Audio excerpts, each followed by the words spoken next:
ଯେତେ ବଢିଆ ପଖାଳ ତାଠୁ ଆହୁରି ବଢିଆ। ଏ ଖରାକୁ ଆଉ ଏ ପଖାଳ ଓ କି କମ୍ବିନେସନ।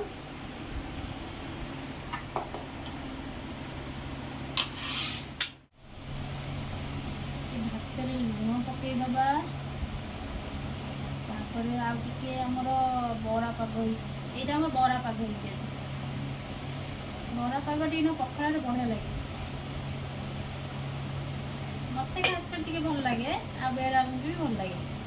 କଣ କରିଛ? ବରା ପାଗ।